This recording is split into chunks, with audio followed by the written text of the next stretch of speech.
वहीं शुक्रवार को चमोली के देवाल में बादल फटा और बहुत नुकसान हुआ। 2 लोगों की यहां मौत हुई है, एक शव बरामद किया गया है।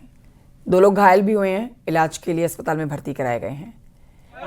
मलबा जो घुसा है उससे 10 से 12 घरों को नुकसान हुआ है। मवेशियों को भी काफी नुकसान हुआ है, कई जानवर दब गए हैं। मौके पर राहत बचाव का कार्य जारी है।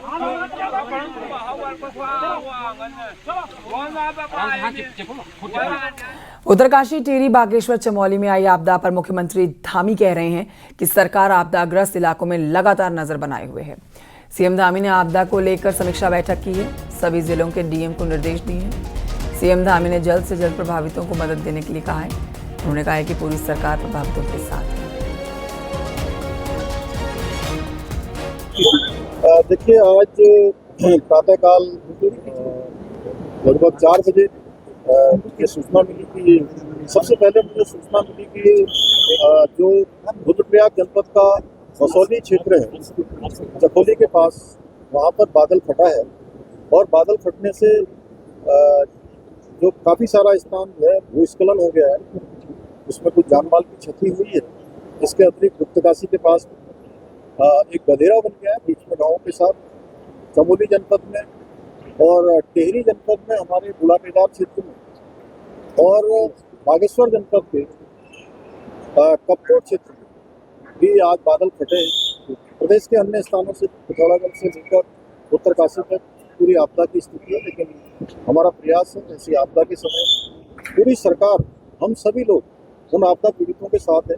आज हमने समीक्षा की है, हर संभव सभी को सहायता करने के लिए कहा है। राहत बचाव कार्य को तेजी से करने और रिस्पांस टाइम कम से कम हो, उसके लिए सभी जिलाधिकारी, SDRF, NDRF सबको अलर्ट मोड में रखा गया। सभी टीमें मौके पर पहुंच गई हैं, सहायता और बचाव के कार्य किए जा रहे हैं। वो हमारा सेकेंडरी चीज़ है।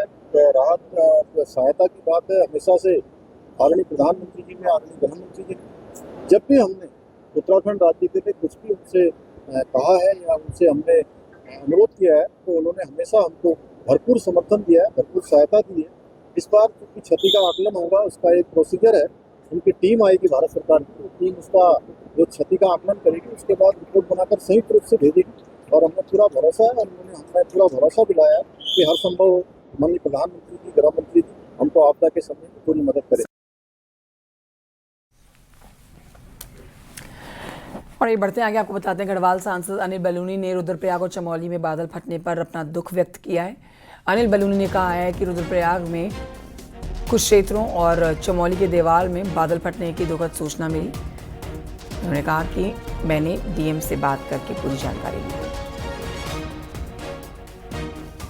रुद्रप्रयाग जिले में भी कई स्थानों पर अतिवृष्टि की समाचार मिल रहे हैं और जानमाल की हानि की भी समाचार मिल रहे हैं। इसी प्रकार से अगर आप देखें तो चमोली जनपद में भी, इस देवाल क्षेत्र में भी इस तरह के समाचार मिल रहे हैं। दोनों जगह के जिलाधिकारियों से और प्रशासनिक अधिकारियों से हम लोग संपर्क में हैं और जो भी लोग अतिवृष्टि से प्रभावित है वहाँ तुरंत सहायता करने के लिए निर्देश दिए गए हैं और जहाँ पर चिकित्सा सुविधा की आवश्यकता है वहाँ पर तुरंत कहा गया है कि लोगों को चिकित्सा सुविधा दी जाए और साथ ही कहीं अगर राशन की ज़रूरत है, कहीं और किसी भी तरह की ज़रूरत है, प्रशासन को कहा गया कि उस पर बिल्कुल अलर्ट मोड में रहे और उनकी मदद की जाए। उधर टिहरी में बारिश से घनसाली तहसील के कई गांवों में नुकसान की खबर है। स्थानीय नदी उफान पर है, नदी किनारे बने हुए भवनों पर संकट छाया हुआ है। जिले में कई जगहों पर लैंडस्लाइड हो रखे हैं, रास्ते वॉश आउट हो गए हैं।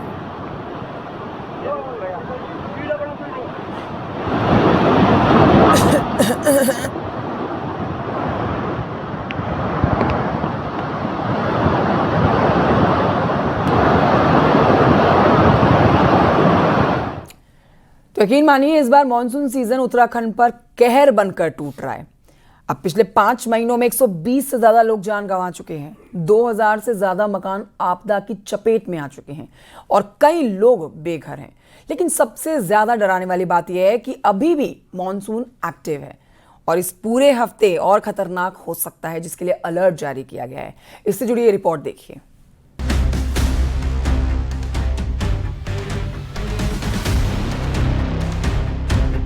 ये तस्वीरें गढ़वाल से लेकर कुमाऊं तक मची तबाही की हैं। बागेश्वर, चमोली, रुद्रप्रयाग में बादल फटने से 5 लोगों की मौत हो गई, जबकि 11 लोग लापता हैं। मकान और पशुओं को भी भारी नुकसान हुआ है। बरसात के इस सीजन में पानी की हर एक बूंद उत्तराखंड के लिए आपदा साबित हो रही है।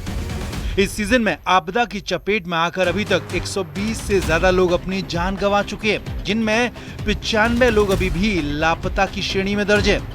2000 से ज्यादा बिल्डिंग आपदा की भेंट चढ़ चुकी हैं। देखिए, कैजुअलिटी निश्चित रूप से हुई हैं। लगभग आज की घटनाओं को मिला दिया जाए तो लगभग 72 के आसपास कुल अब तक पूरे प्रदेश में 1 तारीख से डेथ हुई है। तो वो हम विगत वर्षों की तुलना करें तो हम अभी काफ़ी अच्छी पोजीशन पे हैं। विगत वर्षों की तुलना में अभी बहुत ही कम है, लेकिन जो भी मृत्यु है, एक मृत्यु भी बहुत होती है। इस साल की आपदा में सबसे ज्यादा उत्तरकाशी, रुद्रप्रयाग, चमोली, पिथौरागढ़ और बागेश्वर जिले प्रभावित रहे। हालात ये कि एक जगह पर राहत और बचाव काम होता है तो अगले दिन दूसरी जगह तबाही हो रही होती है। मॉनसून का रौद्र रूप अब लोगों को डराने लगा है और इस हफ्ते मौसम की यही चाल आगे भी रहने वाली है। आपदा के इस सीजन में रोड एक्सीडेंट के मामले भी तेजी से बढ़े। पिछले 3 महीनों में सड़क दुर्घटनाओं में 92 लोग अपनी जान गंवा बैठे, जबकि 250 से ज्यादा लोग घायल हैं। मौसम विभाग के मुताबिक जुलाई में उत्तराखंड में सामान्य से 16% बारिश कम हुई, लेकिन अगस्त में 46% बारिश ज्यादा रिकॉर्ड की गई है। सितंबर में बारिश का डाउनफॉल जरूर शुरू होगा, लेकिन उससे पहले ये हफ्ता काफी चुनौतीपूर्ण रहने वाला है। देहरादून से न्यूज़ 18 के लिए सुनील नवप्रभात की रिपोर्ट।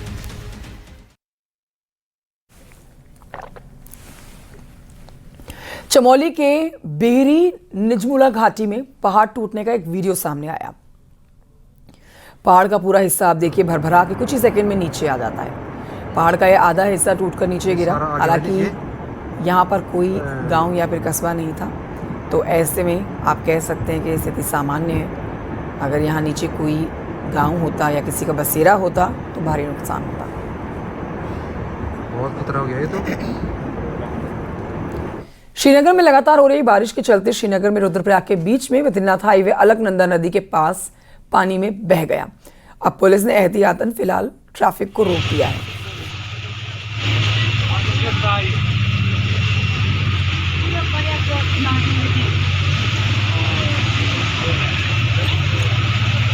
ये वीडियो आप देखिए, किसी ने वीडियो बनाया और ये वीडियो किस तरह से परेशान कर सकता है आपको घर बैठे ये दिखाने का और बताने के लिए मजबूर कि जो लोग इस समय यहाँ पर हैं उन लोगों के साथ क्या हालात बने हुए हैं। स्क्रीन पर आप देखिए, ये 2 तस्वीरें आप देख रहे हैं। वाहन में सवार लोगों ने गहरी सांसें ले रखी थी। बारिश के चलते अलकनंदा नदी में इस कदर पानी बढ़ गया है कि उसने अब हाईवे को ही डुबा दिया है। ये हाईवे की स्थिति है जिसमें आप गाड़ी के आगे एक ट्रक चलता हुआ देख रहे हैं और इस गाड़ी में लोग सवार हैं, बस में लोग सवार हैं। क्या उनकी हालत होगी इस मंजर को देखते हुए।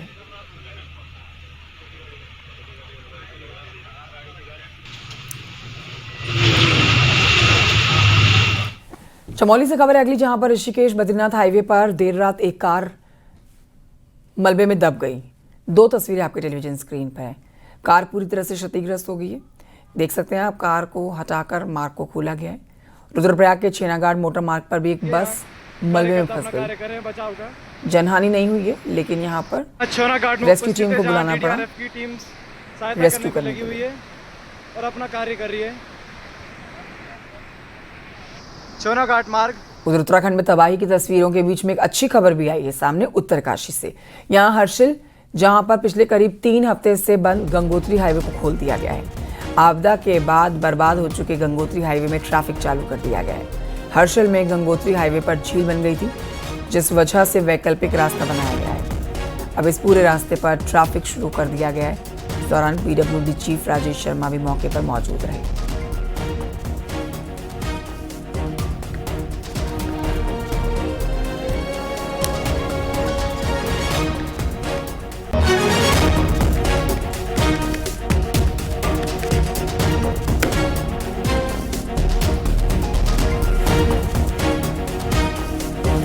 देहरादून में गुरुवार को कंस्ट्रक्शन साइट पर हत्या का खुलासा किया गया है। पुलिस ने 2 लोगों को गिरफ्तार किया है। इन दोनों को ही नशे की लत थी और अक्सर चोरी की वारदातों को ये अंजाम देते थे। सहस्त्रधारा हेलीपैड पर भी केयरटेकर के पैसे चुराए गए और मोबाइल चुरा लिया गया। इसके बाद केयरटेकर नींद से जाग गया तो सरिये से मारकर उसकी हत्या कर दी गई। दोनों हत्यारे गिरफ्तार कर लिए गए हैं।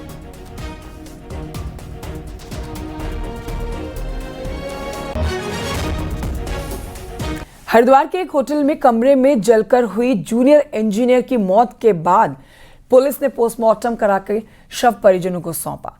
मृतक जेई के परिजन शुक्रवार को राजस्थान से हरिद्वार पहुंचे। जिला अस्पताल में उनको 24 साल के मोहित का शव सौंपा गया।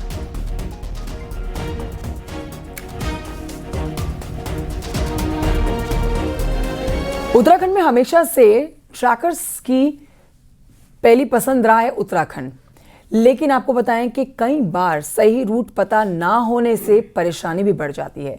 ऐसे में देश दुनिया से आने वाले ट्रैकर्स को रूट और कैंप की सही इंफॉर्मेशन ऐप पर मिल जाएगी। इसके लिए 100 ऐप की मैपिंग की तैयारी टूरिज्म डिपार्टमेंट ने शुरू कर दी है। देखिए इस पर यह रिपोर्ट।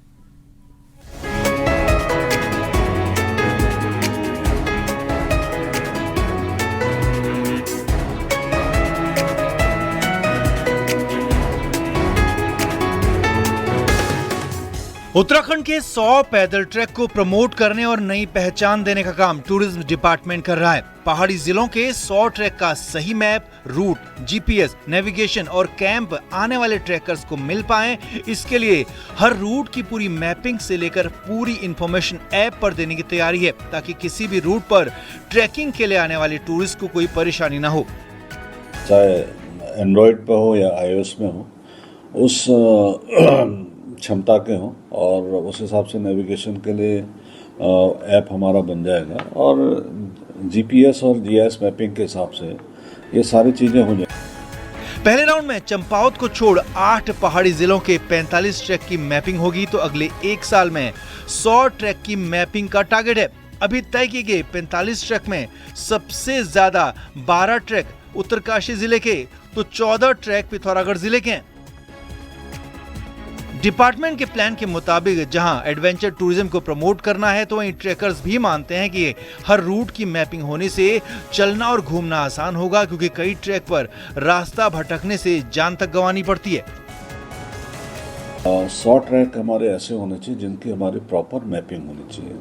तो इसलिए फर्स्ट फेज में हम लोग लगभग 50 ट्रैक्स को हम लोग ले रहे हैं और अगले 6 महीने के अंदर कोशिश करेंगे, अगर मौसम ने साथ दिया और सारी चीज़ें ठीक रहीं तो 6 महीने के अंदर हम इनकी मैपिंग करवा देंगे। उस पूरी ट्रैक की जानकारी उनको ऐप के माध्यम से या पूरा एक मैप के माध्यम से उनको पता चलेगी, तो उनको ये सहूलियत रहेगी कि उन्हें अपनी किस तैयारी के साथ वहाँ जाना है, कब जाना है, कैसे जाना है, उनको सारा डेटा एक ही जगह पे मिलेगा। तो इससे ट्रैकरों को काफ़ी फायदा पहुँचेगा। उत्तराखंड में ट्रैकिंग के लिए हजारों लोग पहुंचते हैं, लेकिन बिना आइडिया और मैपिंग के कई बार उन्हें परेशान होना पड़ता है। ऐसे में एडवेंचर टूरिज्म के शौकीनों को परेशान ना होना पड़े, ट्रैक रूट्स की डिजिटल मैपिंग के प्लान पर काम शुरू हो चुका है। पिथौरागढ़ से विजयवर्धन उप्रेती के साथ दीपांकर भट्ट, न्यूज़ 18 देहरादून।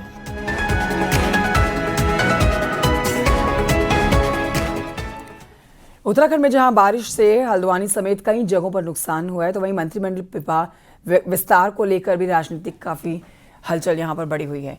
लेकिन इस बीच उत्तराखंड में बीजेपी के पूर्व प्रदेश अध्यक्ष बंशीधर भगत नेतागिरी से दूर अभिनेता बनने में जुटे हुए हैं। भले ही अभी रामलीलाओं का समय दूर हो, लेकिन बंशीधर भगत हल्द्वानी के ऊंचा पुल में होने वाली रामलीला में दशरथ की भूमिका निभाने का रिहर्सल कर रहे हैं। उत्तराखंड बीजेपी के पूर्व प्रदेश अध्यक्ष, कई बार के विधायक, या कहना चाहिए कि सबसे वरिष्ठतम विधायक बंशीधर भगत खुद को अभिनेता यानी अच्छा अभिनेता साबित करने में जुटे हुए हैं। बंशीधर भगत इस समय नेतागिरी से दूर रंगमंच की तैयारियों में जुटे हुए हैं और आने वाली रामलीला की तैयारियों में ऐसे जुटे हुए हैं कि दशरथ का किरदार निभाने को एक बार फिर से बेताब हैं। बंशीधर भगत पिछले कई सालों से हल्द्वानी की ऊंचा पुल और कटघरिया की रामलीलाओं में अभिनय करते रहे हैं और पिछले कई सालों से वो दशरथ का अपना फेवरेट पार्ट भी खेलते रहे हैं। लेकिन खास बात यह है कि बंशीधर भगत इस बार तालीम में व्यस्त हैं और तालीम में भी ऐसी वैसी नहीं, बल्कि दशरथ की वो तालीम ले रहे हैं, वो भी अपनी कैकेयी के साथ। लेकिन इससे भी बड़ी खास बात यह है कि इस बार बंसीधर भगत यानी दशरथ की कैकेयी बदल चुकी है। यानी सालों से जो शख्स कैकेयी का रोल कर रहा था, उसकी जगह एक नई कैकेयी आ चुकी है। और बंसीधर भगत का यह तालीम लेता हुआ वीडियो सोशल मीडिया में कैकेयी के साथ वायरल हो रहा है, जिसकी तरह तरह की चर्चाएं भी हो रही हैं।